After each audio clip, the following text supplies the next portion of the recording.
Navy Matters.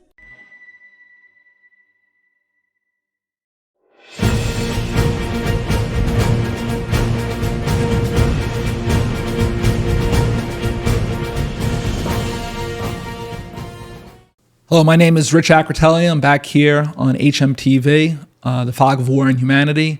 To my left, we have a very special United States Marine Corps veteran, Janet, who we spoke about on our first episode today, about her roots to New York City, her time in Hilton Head, South Carolina, doing boot camp at Parris Island, becoming a combat engineer, a welder, and then where we kind of finished off was her pretty much being told that she was being sent to the Gulf War over to Saudi Arabia. Now, what were some of your feelings, right around Thanksgiving? You're still a couple months away. The air war started, I think, in January, right? I would say right around there. Yeah, right? End of December, beginning of January. What were your observations of the leadership over there and of the buildup and? Well, I mean, I wound up working more with the reserve unit, I guess, because at that time they didn't want women too far towards the front. So that I did notice, because I wanted to stay, with everybody in my platoon. But I think at that time the higher ups were told, listen, she could be the greatest Marine ever, but we can't have that. Okay. But, I did notice, when I first got there, I couldn't help but say, it's a beautiful place, believe it or not. So that was one of the things I noticed, was that it in fact was a beautiful place, being out in the desert. You see all these movies and they show you, the walk across the desert and all that, the camels. And is there any one movie that you'll be sitting there, you could have seen it 100 times, and it reminds you of your time in Saudi Arabia? No, because I don't think you can, unless the movie Jarhead? And people talk about that. They're like, how accurate was it? I'm not so sure it was all that accurate. Sure. A little Hollywood, right? Yeah, but a little too Hollywood, I guess, for my liking. But I mean, it was a beautiful country. Did you come into much contact with the people? With the alleged friendlies, yes. If they were dropping something off or we had to pick something up, they had, I'm assuming they were Saudis. I'm not really sure. But I would sometimes have to get in a truck with them and go down the road. Now, did they give you a code of conduct book in terms of? Well, they kind of told us, right before we landed, don't touch anybody. You can't walk around exposed. We were told to Cover pull up. our sleeves down and cover up. But I mean, now in retrospect, I think it was for two reasons. I think one of them was not to be offensive to the culture, obviously. But then the other thing is, For your own security. Well, there's that, and also the sun. The sun is very Brutal. different there. It's brutal. So it's almost counterintuitive, right? Because you think to yourself, oh my gosh, it's so hot there. How could you not want to roll your sleeves Did you up? shed weight over there? Did you come down because of the heat? Actually, no. Actually, I think I probably put on weight because those MREs, that's what we had to eat. It wasn't like we Belly went to the bombers, chow right? hall. Yeah.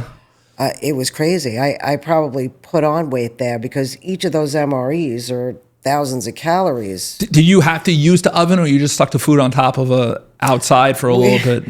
We would take it, and this is the other joy about being an engineer, because you got motor transport. If they drove somewhere, you just take your MRE and throw it on top of the engine block, once they shut it off, and That was it. instant. Yeah. Sometimes if you didn't have that, you just ate it cold. Everybody had different MREs that they like. So let's say somebody had something that you liked. Like, for some reason, people like chicken a la king. I couldn't stand it. So I would trade off with somebody. I'd get, I don't know, the SpaghettiOs or whatever it was. And Chicken and that's what rice, right? Chicken and rice, but the chicken a la king, I didn't care for that much. I was fascinated by the little bottles of hot sauce. Yeah. I got a kick The out of that. spork they gave you Yes, and the the sponge spork. cake, right? And Mars bar. Yeah, you get, well, I don't remember getting the Mars bar. I remember us taking like the hot cocoa mix and mixing it up with the creamer, and you had pudding. You just became some kind of chef Got a little leftover. creative, That was the right? joke, Yeah. chef leftover. But yeah, those MREs had put some weight on you. I remember when me and some of the other Marines, because we didn't have cell phones back then. We didn't have beeper, we didn't have any of that. And I remember there was a staff sergeant. He was a reservist staff sergeant, so he knew more, I guess, about the outside world than we did. And I remember him. He had his computer, and he was typing on his computer. I said, "What's up, staff sergeant?" He says, "Yeah, I'm talking to my family at home." I said, "How are you talking to your family at home?" He's like, "I'm on the internet. I'm emailing them." And that was, it was like a major discovery to me, because You know what that's we didn't like? have that. When you had Back to the Future, where he goes, it's a rerun. What the heck's a rerun? And you're looking at him, right? Yeah, That's how the internet was. crazy. Nobody knew what the internet They was still in the have 90s. like Yeah. dial-up. You'd hear all these weird things. I mean, and now everybody has cell phones. But if you wanted to call home just to let them know you were okay, I mean, you couldn't do it all the time. But if you wanted to, we'd all jump in a Humvee and head over there. I mean, we'd cram in there and go. It was like a huge tent with payphones in it. So the only choice that you really had was to call collect. And strange place to be, because after a while you start learning the schedule of things over there.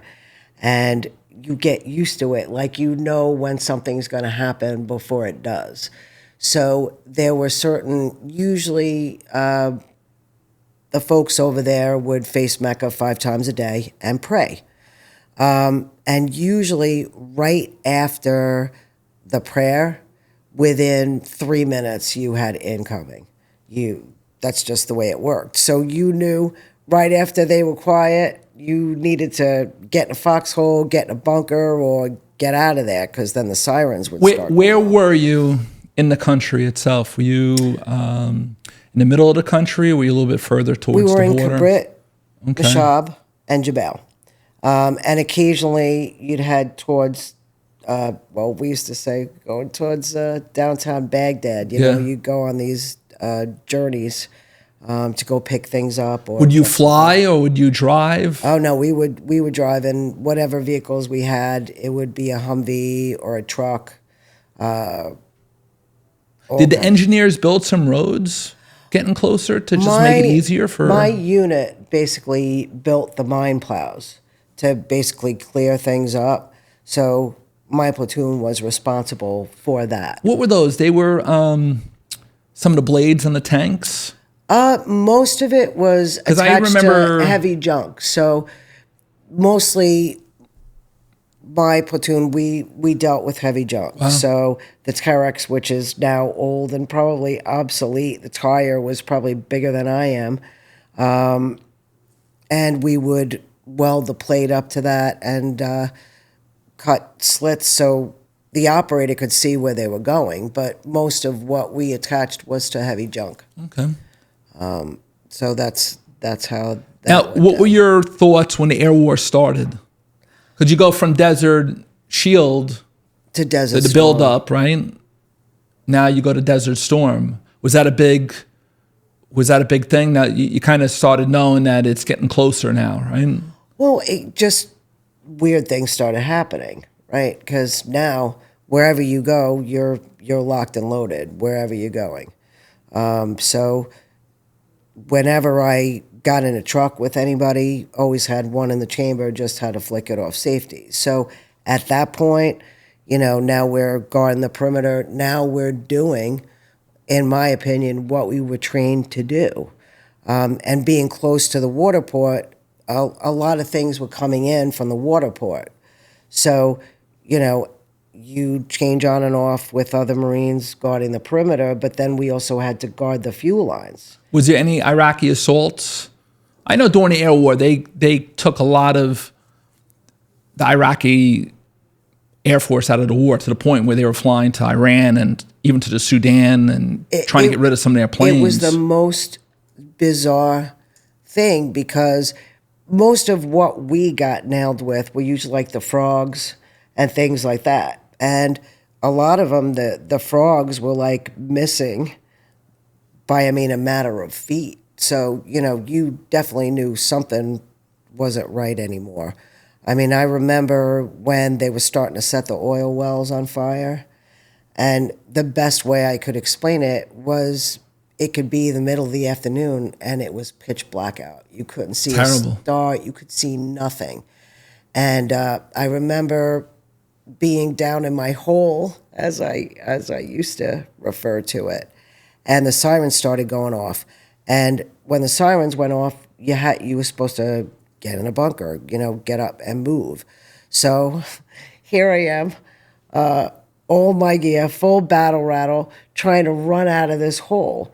Well, because you couldn't see really 2 feet in front of you. And I just thank God that I had my helmet on, because I ran up out of the thing and ran smack into a Terex, landed on my back. I hear somebody yelling, "Sam, Sam," that's what they used to call me, "Sam, where you at?" And I'm like, I'm over here. I'm like, the big joke is you flip a roach or a turtle on its back, and eventually I managed to get up, disengage, and get up. And he's like, "Oh God, I thought we lost you somewhere." So, yeah, that was one of the things, but crazy. When they started setting those oil wells up, was that more closer during in terms of the land war that you saw that a little bit later? I would say probably mid, because we saw the fires, we saw things, and then you wake up and you can't see. So then anything. you weren't too far from Iraq and then Kuwait, because a lot of those wells were Kuwaiti wells. They were dumping it in the water too, in the Persian Gulf. Oh yeah, because a lot of the wildlife. One of these staff sergeants that was there, you could tell he was an animal lover, and I love animals too. But he found this strange bird that I've never seen before over there. I'm like, okay, but the thing was like drenched, terrible in oil, absolutely drenched, and it had these big bright red eyes.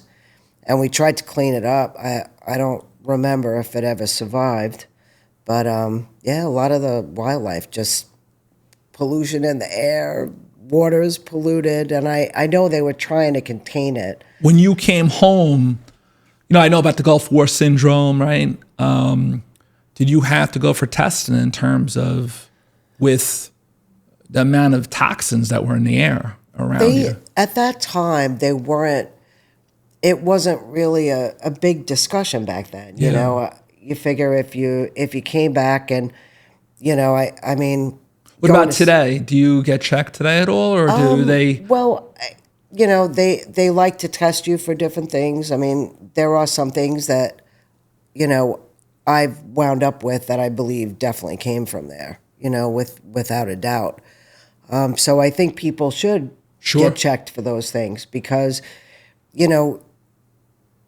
all those things, it's kind of like, and I hate to say it's kind of like 9/11, but it kind of is, right? Because we know it's in the air around you. Oh yeah, we know what individual chemicals do. What we don't know is if you throw all those things in a petri dish and shake that stuff up, what you're going to end up with. Nobody knows. Nobody knows, and they're still kind of like researching it. But I always tell veterans, listen, you should get that checked out. There's no shame in getting it checked out, because you don't know what it can mutate into. Sure. Now, the ground war starts. Where are you when the ground war starts? I think I was I was either in Kabrit or Mashab at that time, because we were always around water.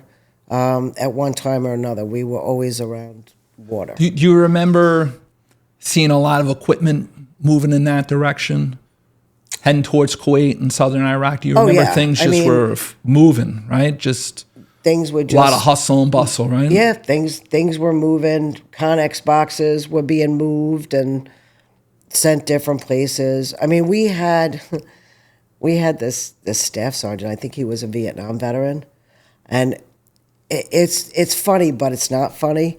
Now I kind of get a kick out of it because he kind of reminded me of one of those movies. I love the smell of napalm in the morning. Yeah, Robert Duvall. Yeah. Oh my gosh, we're taking incoming, and this guy is standing on top smoking a cigarette. I'm like, bro, if they don't know where we are, they're gonna know where we are by the time you. But he was just that kind of guy. You know what you saw was some of those older guys, like Schwarzkopf, and all those generals that he had around him had these like Coke bottle glasses on, and they looked like they were a throwback from 25, 30 years ago. But that was their last hurrah because they knew that was it for them. Yeah. And, this was, a lot of those guys were Vietnam vets, and this was their way of saying, we're going to fight this war a little bit differently, and we're going to bring about the most amount of pressure, to the point where the Soviets must have been like, wow, we were going to fight these guys, and it wasn't even close. I was not expecting things to be over necessarily as quickly as 3 days, right? It was about 100 hours. Yeah, and then, we had to do the cleanup and stuff, which... How long were you there for the cleanup for?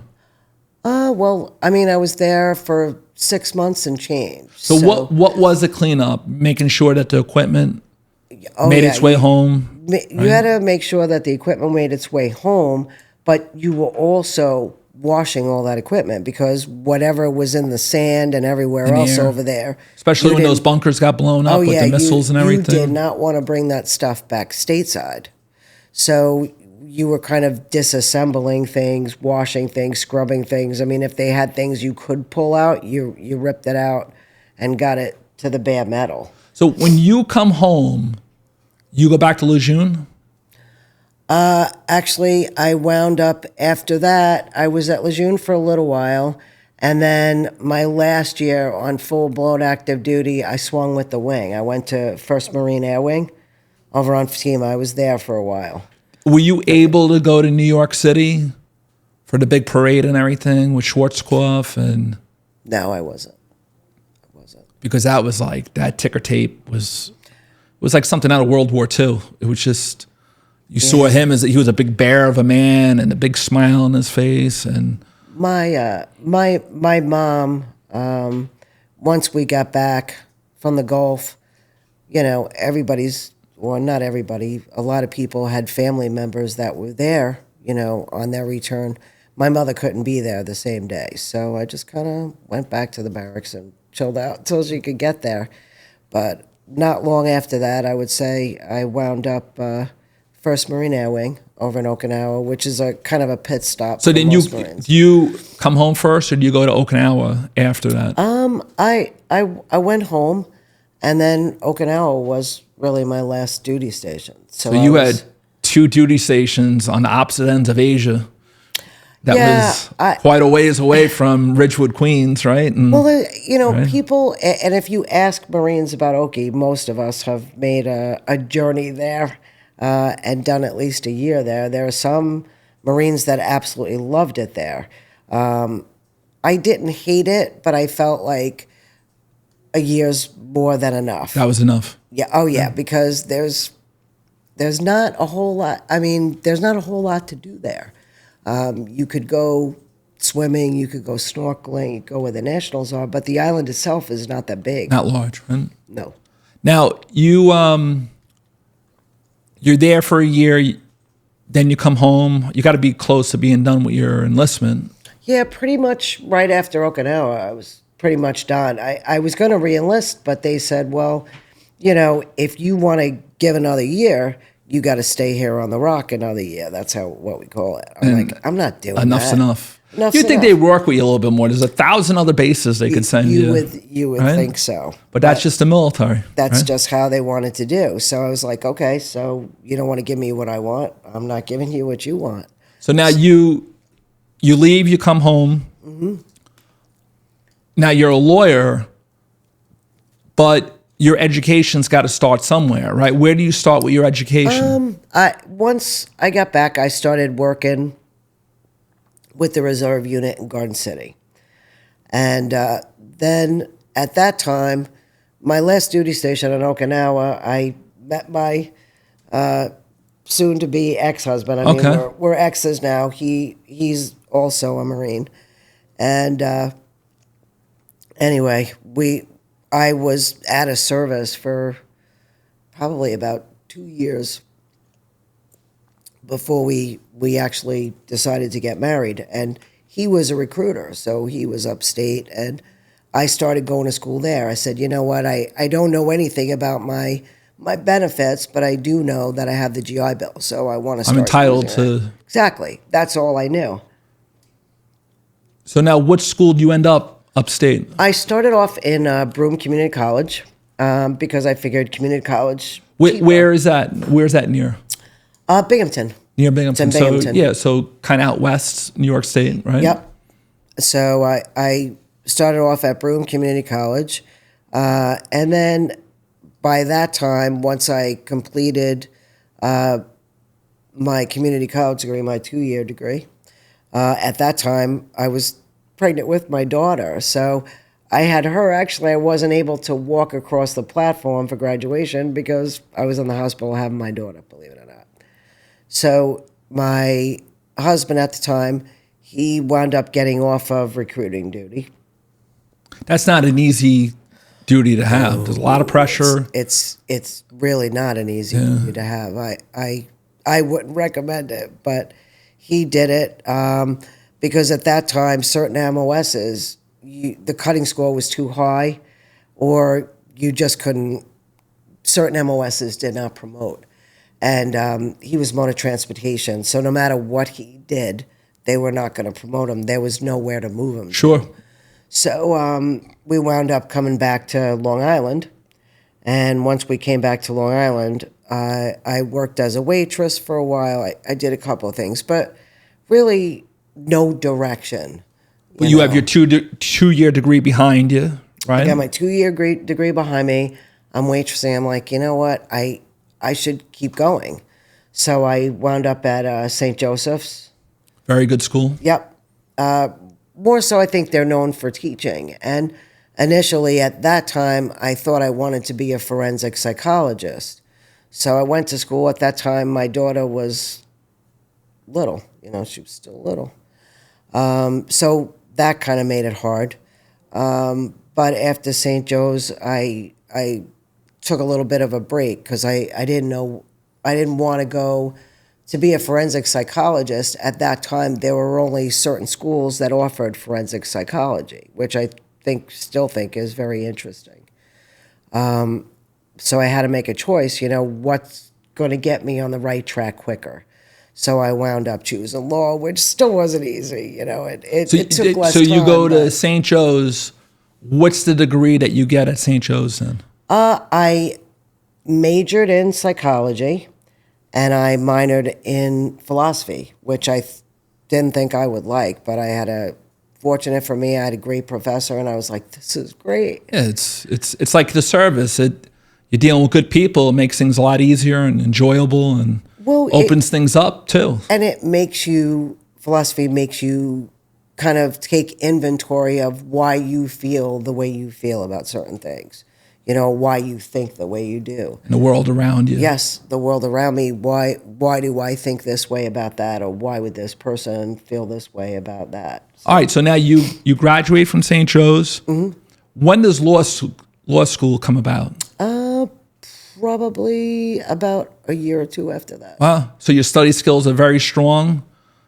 The college is still in the back of your mind. Yeah, and where do you end up going to? And what year is this around? What year is this around? Well, 97, 98 maybe? No, later than that. Later? Yeah, because I graduated, I want to say 2008 from law school. I think it was 2008. So it was definitely a long road. I went full time. Some people you could opt to go at night, which would have taken a little bit longer, but I kind of bit the bullet and Just let me went keep on full going. time. Yeah, well, and I was fortunate there too because, look, at that time my daughter, she wasn't necessarily ready for kindergarten. She was kind of like right in there. So if daycare was closed or somebody couldn't watch my daughter while I was in school during the day, some of the professors were gracious enough to let me bring her. It's pretty amazing your path, because you say it in Queens. I wasn't really a good student. I went here. Then I end up going to service. My dad's not sure why going to service. Then I'm doing all these different things. But you eventually end up in one of the tougher forms of education and going to law school. Yeah, And you succeed at it. It's funny because I don't think I was ever like dumb or stupid. I think I just never applied myself the way I could have, and I retrospectively, I look at it and say, wow, if I would have applied myself then, if I've accomplished this, what else could I have accomplished, So, yeah, Was there any one part of law school that you gravitated more towards, that you enjoy doing? It's funny because I always knew that I wanted to help people. I just didn't know how. And sometimes, you get out of the military and listen, I don't care if you were part of the Gulf War, if you went to Iraq, Afghanistan, wherever you were, Vietnam, certain things still, you want to have a purpose when you get out. That's what you look towards, because you have a purpose when you're in and you know what that purpose is. Once you get out, you don't know what your purpose is. You're still trying to kind of figure it out. So kind of assimilating back into civilian life, and it's not an easy path. Right? That was rough because you have to learn that civilians are not like your military family. I mean, those guys, they were my family for a big part of my life. We knew about what was going on with each other. We ate together. We slept together. You do everything together. And civilians aren't like that. Look at things a little bit differently. A lot differently. Yeah. So that was a big shock for me. But when you graduate from law school, what type of law do you gravitate towards? Well, like I said, I knew I wanted to help people. I just didn't know how. And, the bar exam, it's a little bit of this, a little bit of that. There are certain things like contracts. I could tell you what I didn't like. I didn't like contracts. But you had to get through it, though. But right? I had to get through it, yes. I did not like contracts. I don't know why, but I knew I wanted to help people. So, I went into, when I was at Toro, one of the requirements is that you participate in one of the clinics. So I went to the mental health clinic. I figured that's a nice way to kind of bridge the gap. Maybe I can help people who have issues. And then after law school and after passing the bar, I wound up, I started working with ACS in Queens. And that was kind of rough, because kids are probably the most vulnerable of our population, and they can't stick up for themselves. What were some of the problems there through that? ACS, child abuse to the max. I mean, some of the things, I said, boy, if I didn't have curly hair, I'd have curly hair after that, because the things that you would hear are just horrible. A lot of stress. Well, very stressful. And for me, at that time, my daughter was still young, she still needed her mom. She definitely wasn't, even, an 18-year-old then. She was still little, going to school. And I remember I had this crazy case with ACS. And you know what? We're gonna come back to that. We're gonna have a third episode here with Janet here on hmTV, the Fog of War and Humanity. Please rejoin us.